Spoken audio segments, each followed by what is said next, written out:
Good morning, सुप्रभात। आज की क्लास में हम अकबरी लोटा कहानी पढ़ेंगे जो कि बहुत मनोरंजक, बहुत हंसी मजाक वाली है ना कहानी है। और इस कहानी से हमें बहुत मजा भी आ रहा था, तो पढ़कर देखते हैं आगे क्या होगा। यहां तक हमने पढ़ लिया था। अभी चला आपकी इजाजत या परमिशन हो। अच्छा, मेरी वॉइस क्लियर नहीं आ रही यार। ऑफिस बंद करके चालू करता हूँ। हाँ, तो आपकी इजाजत या परमिशन हो तो पहले मैं इस लोटे को इस आदमी से खरीद लूं। कौन कह रहा है? बिलवासी कह रहा है ना? क्यों जी, बेचोगे? अभी बिलवासी नाटक कर रहा है, नौटंकी कर रहा है। क्या नौटंकी कर रहा है? उस लोटे को खरीदने की नौटंकी कर रहा है ना? ताकि सामने वाला खरीद लेगा, है ना? क्यों जी, बेचोगे? कौन पूछ रहा है? बिलवासी पूछ रहा अपने दोस्त झाऊलाल से। मैं 50 रुपए तक इसके दाम दे सकता हूं। तो बिलवासी चला करके इनिशियल लेकर के बोल रहा है क्या कि मैं 50 रुपीज में से खरीद सकता हूँ। तो लाला झाऊलाल तो चुप रहे, पर साहब ने पूछा। लाला झाऊलाल तो बिल्कुल चुप था, क्योंकि उसे प्लानिंग का बिल्कुल भी पता नहीं चल रहा था कि क्या प्लान किया हुआ है ना? साहब ने पूछा, साहब मिस अंग्रेज ने पूछा, क्या इस रद्दी लोटे की आप 50 रुपए क्यों दे रहे हैं? ये तो फालतू का लोटा है, ये तो रद्दी है ना? ये तो बेकार है, इसकी आप 50 रुपए क्यों दे रहे हो? है ना? तो क्या होता है देखते हैं। तो बिलवासी क्या बोलता है? आप इस लोटे को रद्दी बताते हैं? आश्चर्य की बात है, मुझे बड़ा आश्चर्य होता है।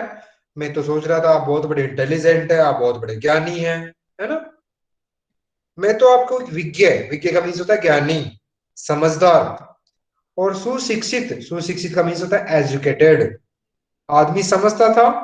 और आपको ये भी नहीं पता कि ये लोटा बिल्कुल बेकार नहीं है, ये लोटा बहुत इंपॉर्टेंट लोटा है। इस तरह से बेवकूफ बनाता है किसको? अंग्रेज को, है ना? तो यहां पर शब्द है सुशिक्षित। कोई बच्चा बताएगा सुशिक्षित शब्द में कौन सा मूल शब्द, कौन सा प्रत्यय, कौन सा उपसर्ग लगा हुआ?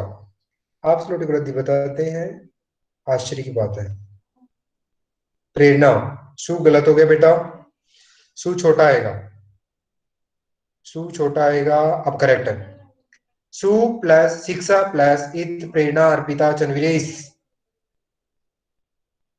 चनविरेश सिक्स नहीं आएगा बेटा, शिक्षा आएगा, शिक्षा आएगा। सु प्लस शिक्षा प्लस इत। सु का मतलब होता है अच्छी, शिक्षा मीन्स एजुकेशन, इत का कोई मीन्स नहीं होता।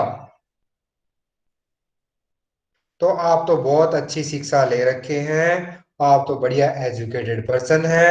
आपको ये भी नहीं पता क्या कि ये लोटा कॉमन या सामान्य नहीं है? सबका आंसर बिल्कुल करेक्ट है। जो गलतियां आपने की थी वो मैंने आपको बता दी है। ओके। तो अंग्रेज सोचता है कि कुछ ना कुछ तो गड़बड़ है, कुछ ना कुछ तो खास इस लोटे में। आखिर बात क्या है, कुछ बताइए भी जनाब। ये एक ऐतिहासिक लोटा है। ऐतिहासिक लोटा जान पड़ता है, जान क्या पड़ता है, पूरा विश्वास है, फुल कॉन्फिडेंस है मुझे। Page number 85। मुझे पूरा कॉन्फिडेंस है, ये एक प्रसिद्ध फेमस अकबरी लोटा है जिसकी तलाश में संसार भर के म्यूजियम, संसार भर के संग्रहालय बहुत परेशान है इस लोटे को ढूंढने के लिए। कितनी लंबी फेंक देता है, कितनी लंबी फेंक रहा है क्या कि इस लोटे को ढूंढने के लिए संसार भर के जो म्यूजियम है या संग्रहालय है वो बहुत परेशान हो रहे हैं। ये लोटा ऐतिहासिक लोटा है। क्या कोई बच्चा बताएगा ऐतिहासिक शब्द में कौन सा मूल शब्द और कौन सा प्रत्यय लगा हुआ है?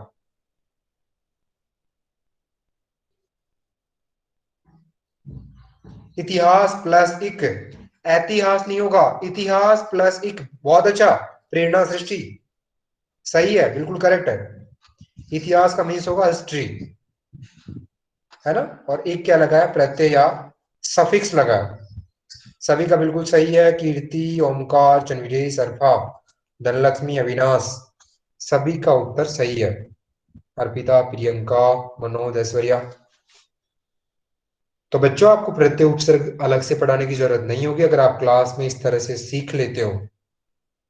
रचना संजना ऐसी करेक्ट है। ओके, तो इस तरह से बोलता है कि ये जो लोटा है बहुत ऐतिहासिक है। जी जनाब। तो बताता है, एक लंबी चौड़ी कहानी सुनाता है। कौन? बिलवासी। और जो लंबी लंबी झूठ बोलते हैं ना, बड़ी बड़ी झूठ बोलते हैं, उन झूठ बोलने वाले लोगों के पास अपार क्या होती है? कल्पना शक्ति होती है। अपार कल्पना शक्ति या इमेजिनेशन पावर होता है। और अगर आपके पास इमेजिनेशन है, अगर आप कुछ भी सोच सकते हो या क्रिएट कर सकते हो, पेज नंबर कितनी बार बताओ अफान? Page number 85। तो आप कोई भी कहानी गढ़ सकते हो, कोई भी कहानी बना सकते हो। अगर आपको नॉलेज है तो आप कुछ भी क्रिएट कर सकते हो, झूठी कहानी गढ़ सकते हो। तो बिलवासी एक कहानी गढ़ता है, उस कहानी को आप भी ध्यान से सुनिए, कैसी कहानी गढ़ता है, देखते हैं। यस जी जनाब, 16वीं शताब्दी या 16th सेंचुरी की बात है। बादशाह है, मीन्स एम्परर या राजा हुमायूं शेरशाह से हार कर भागा था। हालांकि ये कहानी तो सच है कि शेरशाह से या शेरशाह सूरी, जिसका नाम आपने सुना होगा, उसने हुमायूं को हराया था। दो युद्धों में हराया था, 1539 एंड 1514। 1540 एंड 1539। 39 में जो युद्ध हुआ था उसका नाम था बैटल ऑफ कन्नौज, नहीं, बैटल ऑफ चौसा। और 1540 में जो युद्ध हुआ था उसका नाम था बैटल ऑफ कन्नौज। दोनों युद्ध में हुमायूं को किसने हराया था? हुमायूं को शेरशाह सूरी ने हराया था। शेरशाह सूरी अफगान शासक था। शेरशाह सूरी अफगान शासक था। यस, आपने पढ़ा होगा शेरशाह सूरी के बारे में इतिहास में। अगर नहीं पढ़ा होगा तो हिस्ट्री में आप पढ़ोगे, है ना। तो वही शेरशाह सूरी से हार कर भागा था कौन? हुमायूं, जिसके बारे में कहा जाता है कि वो जिंदगी भर लड़खड़ाता रहा और आखिर में उसकी मौत भी लड़खड़ाते हुए हुई थी। जामा मस्जिद की सीढ़ियों में से वो लुढ़कते हुए गिरा था और उसी में उनकी डेथ हुई थी। तो उनके बारे में एक स्टेटमेंट कहा जाता है कि वो जिंदगी भर लड़खड़ाता रहा, डरता रहा, दौड़ता रहा, भागता रहा, और लास्ट मोमेंट में भी वो लड़खड़ाते हुए ही मौत के मुंह में चला गया। 16th सेंचुरी में हुमायूं शेर शाह सूरी से ही भाग गया था डर के। Yes, okay. और सिंध के रेगिस्तान, सिंध जिसका जिक्र मैंने पहले भी किया था मोहनजोदड़ो के बारे में। सिंध वही अब पाकिस्तान में है, जहां पर ऐतिहासिक स्थल मोहनजोदड़ो और हड़प्पा है। हड़प्पा रावी नदी के तट पर है। और ये जो सिंध है वो सिंधु नदी के तट पर है, जहां पर मोहनजोदड़ो नामक ऐतिहासिक स्थल है। यस, आपने सिविलाइजेशन पढ़ा है, भारतीय खोज में पढ़ा होगा, हिस्ट्री में पढ़ा होगा। यस। तो और सिंध के रेगिस्तान में तो क्या हुआ था? एक बार की बात है, बादशाह हुमायूं शेरशाह से हार कर भागा था। कौन? हुमायूं। और सिंध के रेगिस्तान में, इस डेजर्ट में मारा मारा फिर रहा था। उसे बहुत प्यास लग रही थी। एक अवसर पर प्यास से उसकी जान निकल रही थी। उस समय एक ब्राह्मण ने इसी लोटे से पानी पिलाकर उसकी जान बचाई थी। किसकी जान बचाई थी? हुमायूं की जान बचाई थी। देखा ना कितनी अच्छी कहानी गढ़ी है। हुमायूं के बाद अकबर ने उस ब्राह्मण का पता लगाकर उससे इस लोटे को ले लिया। हुमायूं के बाद उत्तराधिकारी कौन हुआ था? अकबर हुआ था ना। तो हुमायूं के बाद अकबर ने उस ब्राह्मण का पता लगाकर उस लोटे को ले लिया, और उसके बदले में उस ब्राह्मण को क्या गिफ्ट दिया था? 10 सोने के लोटे। सोने मीन्स गोल्ड के यूटेंसिल या गोल्ड की जो बर्तन है या लोटे हैं, प्रदान किए थे। किसने? अकबर ने। अगर कोई इस तरह से कहानी गढ़ता है, क्रिएट करता है, तो क्या कोई झूठ समझेगा क्या? सारी बातें तो सच है ना। ये बात तो हमने भी समझी है, सुनी है कि शेरशाह सूरी ने हुमायूं को हराया था, सुना था ना। तो क्या इसमें क्या गलत है? कुछ भी गलत नहीं है। लेकिन कहानी में कहीं ना कहीं झूठी भी कहानी लिखी गई है ना, जैसा कि सिंध के बारे में बता रहा है ना। यस। इसके बदले में उसे इसी प्रकार के 10 सोने के लोटे प्रदान किए गए। किसने किए? अकबर ने किए। यह लोटा सम्राट, सम्राट मीन्स राजा, अकबर को बहुत प्यारा था, इससे बहुत लगाव था। इसी से उसका नाम अकबरी लोटा पड़ा। इस लोटे का नाम अकबरी लोटा क्यों पड़ा? क्योंकि ये अकबर का फेवरेट लोटा था, उसे बहुत पसंद था। वह बराबर इसी से वजू करता था। क्या कोई बच्चा बताएगा वजू क्या होता है? अर्पा बता सकती है, काशिवा बता सकती है, जिया, निषाद, साइद, अफान, कोई बताएगा वजू? नो। सर, नमाज पढ़ने से पहले जिस्म को साफ करना है, इसलिए बहुत वजू अच्छा, कहते। बहुत अच्छा, बहुत अच्छा। मुझे पता था, लेकिन मैं ये सोच रहा था कि आप लोगों को पता है या नहीं है, इसलिए मैं जानना चाह रहा था। बहुत अच्छा। नमाज से पहले, यस साइद माइक ऑफ करो। नमाज से पहले जो नमाज पढ़ने से पहले हम हाथ धोते हैं, उसको बोलते हैं वजू करना। यस। ओके। तो सम्राट अकबर जो था, इसी से बराबर वजू करता था। सन 57 यानी 1857 तक इसके शाही घराने मीन्स रॉयल या दरबार जो हुआ करता था, राजाओं को जो दरबार हुआ करता था, उसमें रहने का पता है। कब तक? 1857 तक। उसके बाद ये लापता हो गया, मीन्स गायब हो गया, डिसअपियर्ड हो गया। यस। कलकत्ता के म्यूजियम में इसका प्लास्टर ऑफ पेरिस का मॉडल रखा हुआ। कलकत्ता का जो म्यूजियम है, वहां पर इस लोटे को बहुत खोजा गया, बहुत सर्च किया गया। जब ये लोटा नहीं मिला, तो इसका मॉडल वहां पर रख दिया गया। कौन सा मॉडल? प्लास्टर ऑफ पेरिस का मॉडल। नमाज पढ़ने से पहले शुद्धि हेतु हाथ पांव धोना। यस। पता नहीं ये लोटा इस आदमी के हाथ में कैसे आ गया, पास में कैसे आ गया। म्यूजियम वालों को अगर ये पता चल गया, तो फैंसी दाम या बहुत महंगे दामों में, बहुत कॉस्टली प्राइस में इसको खरीद ले जाएंगे। ऐसा कौन कह रहा है? बिलवासी कह रहा है। इस तरह से बहुत अच्छी, बहुत इंपैक्टिव, बहुत प्रभावी एक कहानी गढ़ देता है। कौन? बिलवासी। और ऐसी कहानी गढ़ने के बाद तो कोई भी, चाहे वो कितना भी चालाक, कितना भी होशियार क्यों ना हो, वो भी खरीदने के लिए तैयार हो जाएगा। यस। तो आगे बढ़कर देखते हैं, क्या कोई बच्चा बताएगा म्यूजियम का मीन्स क्या होता है हिंदी में? म्यूजियम को हिंदी में क्या कहते हैं? कलकत्ता म्यूजियम में इसका स्टेट रखा हुआ है, स्टेचू, स्टेचू रखा हुआ है। संग्रहालय, बहुत अच्छा। रचना, वेरी गुड। क्या कोई बच्चा बताएगा, संग्रहालय के टुकड़े करके बताएगा? संग्रहालय का संधि विच्छेद क्या होगा? संघ प्लस आलय। संग्रह प्लस आलय, बहुत अच्छा। संग्रह नहीं, संग्रह प्लस आलय। आलय का मतलब होता है जगह, मंदिर, प्लेस। संग्रह मीन्स कलेक्शन, जहां पर पुरानी या हिस्टोरिकल चीजों का संग्रह रहता है, कलेक्शन रहता है, उसको हम बोलते हैं संग्रहालय, और उसी को बोलते हैं इंग्लिश में म्यूजियम। सभी का उत्तर बिल्कुल सही है। आगे बढ़ते हैं। इस विवरण, विवरण मीन्स पर्टिकुलर को सुनते सुनते साहब की आंखों पर लोभ, लोभ मीन्स लालच या ग्रीडी जिसको हम बोल सकते हैं, और आश्चर्य, आश्चर्य मीन्स सरप्राइज। अच्छा ऐसा है, अच्छा। और उसको आश्चर्य इसीलिए भी हो रहा है कि अब एक मेरा मित्र है डगलस, उसको मैं कंपटीशन में हरा दूंगा। क्योंकि उसके पास क्या है, जहांगीर अंडा है ना, और जहांगीर का बाप कौन है? अकबर है। और अकबर का लोटा मेरे पास है, मीन्स अंडे का बाप हुआ मेरा लोटा, हुआ ना। तो इस तरह से वो सोच रहा है। कौन सोच रहा है? अंग्रेज। लेकिन अंग्रेज को नहीं पता कि मुझे किस तरह से बेवकूफ बनाया जा रहा है ना। देखते हैं। इस विवरण को सुनते सुनते साहब, साहब मीन्स अंग्रेज की आंखों पर लोभ, लोभ मीन्स लालच, ग्रीडी, आश्चर्य, आश्चर्य मीन्स सरप्राइज का ऐसा प्रभाव पड़ा, ऐसा इंपैक्ट पड़ा कि वे कौड़ी के आकार, कौड़ी के आकार से बढ़कर पकौड़ी के आकार की हो गई। उनका प्रभाव बहुत ज्यादा बढ़ गया। अब वो खरीदने के लिए तैयार हो जाएंगे, है ना।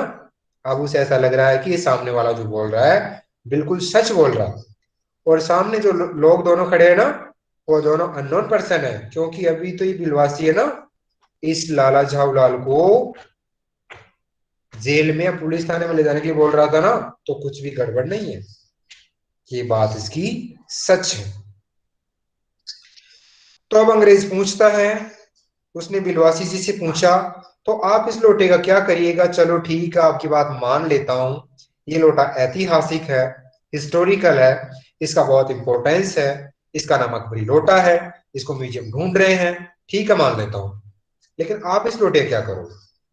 तो बिलवासी क्या कहानी बनाता है, मुझे पुरानी, पुरानी मीन्स एंशियंट, और ऐतिहासिक मीन्स हिस्टोरिकल चीजों की संग्रह, संग्रह मीन्स कलेक्शन का शौक है, मीन्स मेरा ये हॉबी है कि जो भी पुरानी चीजें होती है, जो भी हिस्टोरिकल चीजें होती है, उनका मैं कलेक्शन करता हूँ।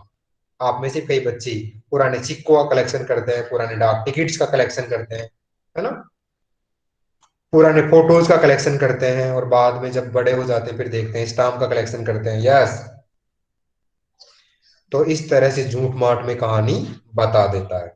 ये कौन बच्चा अपना वीडियो ऑन कर रहा है? नहीं करना ऐसा।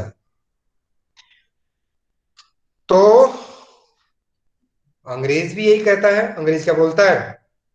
मुझे भी पुरानी और ऐतिहासिक चीजों के संग्रह करने का या कलेक्शन करने का बहुत शौक है। जिस समय ये लोटा मेरे ऊपर गिरा था, उस समय मैं यही काम कर रहा था। क्या आपको पता है? क्या आप में से कोई अंडरस्टैंडिंग या समझ के आधार पर ये बताएगा कि बिलवासी ने ऐसा क्यों कहा कि मुझे ऐतिहासिक या पुरानी चीजों को संग्रह करने का शौक है? ऐसा क्यों कहा होगा? सर वो पुराना लोटा था सर। अच्छा, ठीक है। कोई माइक ऑन नहीं करेगा। अगर आपको करेक्ट आंसर पता है तो आप माइक ऑन कर सकते हो, अदरवाइज नहीं। अदरवाइज आप कमेंट में आंसर दे सकते हैं।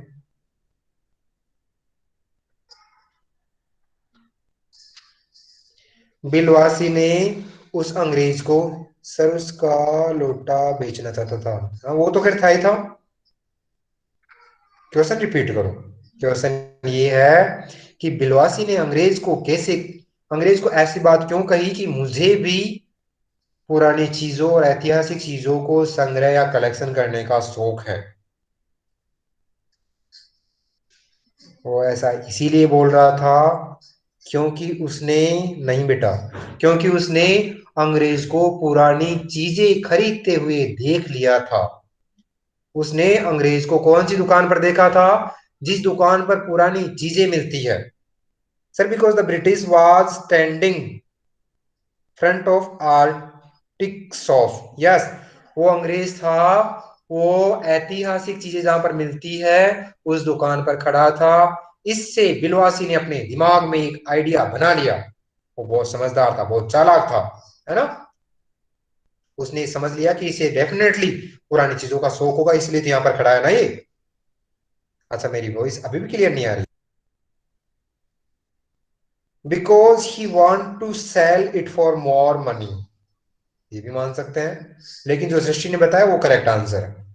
ठीक है ना। उसे ऐतिहासिक चीजों की दुकान पर देख करके उसे ये लग जाता है कि इसे ऐतिहासिक चीजें खरीदने का शौक होगा। ओके। तो अंग्रेजी बोलता है कि हाँ, मुझे भी पुरानी चीजों को संग्रह करने का, कलेक्शन करने का शौक है। जिस समय लोटा मेरे ऊपर गिरा था, अंग्रेज बता रहा है, जिस समय लोटा मेरे ऊपर गिरा था उस समय मैं यही कर रहा था। क्या कर रहा था? हिस्टोरिकल या ऐतिहासिक चीजें खरीद रहा था। उस दुकान से पीतल की कुछ पुरानी मूर्तियां खरीद रहा था। क्या कर रहा था? पीतल की कुछ पुरानी या एंशियंट मूर्तियां मीन्स स्टेच्यू खरीद रहा था। जो कुछ हो लोटा मैं ही खरीदूंगा। कौन कह रहा है? बिलवाची कह रहा है। वही चाह रहा है कि मैं ऐसी सिचुएशन क्रिएट कर दूं कि सामने वाला मजबूर हो जाए, सामने वाला मजबूर हो जाए किसको खरीदने के लिए? लोटे को खरीदने के लिए। पीतल एक धातु का नाम है बेटा, आपने साइंस में पढ़ा होगा, टिन, जिंक, कॉपर। उसी तरह एक पीतल भी एक धातु आता है ना। कॉपर नहीं बेटा, ऐश्वर्या कॉपर नहीं है बेटा, कॉपर को तांबा बोलते हैं।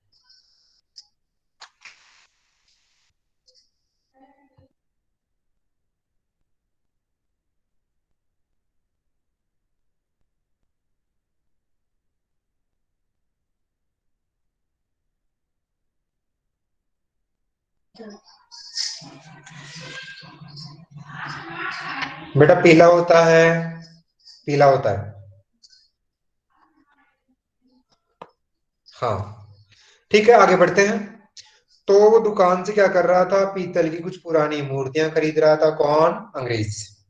जो कुछ हो लोटा मैं ही खरीदूंगा। कौन कह रहा है? बिलवासी कह रहा है।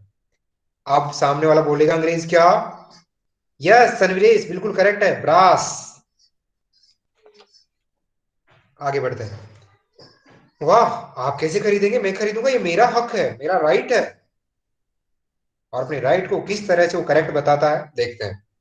हक है मेरा, मैं लोटा खरीदूंगा। कौन कहता है? अंग्रेज कहता है। जरूर हक है। ये बताइए कि उस लोटे के पानी से आपने स्नान किया है, मैंने किया? जब बिलवासी कह रहा है कि मेरा हक है, मैं लोटा खरीदूंगा, तो अंग्रेज क्या बोलता है? चलो मुझे तो ये बता दो कि लोटे से स्नान किसने किया, लोटे से टांग किसने तुड़वाई, लोटे से इंजर्ड कौन हुआ, लोटे को टांग पर गिरने के बाद डांस कौन कर रहा था, है ना? मैं मान लूंगा। जरूर हक है, पर ये बताइए कि उस लोटे के पानी से आपने स्नान किया क्या? नहीं ना। वह आपके पैरों पर गिरा है, मेरे पैरों पर गिरा? नहीं ना। आपके अंगूठा, उसने आपका भूरता किया है, मेरा मीन्स अंगूठा भी मेरा ही भूरता किया है, मीन्स मेरा अंगूठा इंजर्ड हुआ है ना। इसीलिए उसे खरीदने का सिर्फ और सिर्फ हक है या राइट है, तो मेरा है। हरफा, ज्यादा 30 मार का मत बन, ज्यादा समझदार मत बन। कॉपर का मीन्स होता है तांबा, ठीक है ना? कॉपर का मीन्स होता है तांबा। और रिपीट करूंगा एक बार। हाँ, इसीलिए उसे खरीदने का हक या राइट मेरा है। ये सब बकवास है, दाम लगाई, जो अधिक देगा वह ले जाए। अब बिलवासी बीच में ही बोलता है, क्या ये सब फालतू की बात है? अब हम एक नया तरीका निकालते हैं, क्या? जो इसकी ज्यादा कीमत देगा, जो ज्यादा प्राइस देगा, जो ज्यादा पैसे देगा, उसी का लौटा हो जाएगा। अब वो 1 बाय 1 कीमत लगाते हैं, है ना? वो 50 लगाएगा, वो 100 लगाएगा, और अंग्रेज को कहां तक ले जाता है? 500 तक ले जाता है, ताकि 250 रुपीज अपने दोस्त को दे सके, और 250 रुपीज अपनी जेब में रख सके, अपनी कमाई रख सके, अपने इंटेलिजेंस के लिए, अपनी बुद्धि के लिए, अपनी चालाकी के लिए, है ना? ठीक है बच्चों, फिर मिलते हैं नेक्स्ट क्लास में इसी टॉपिक के साथ। तब तक के लिए बाय बाय।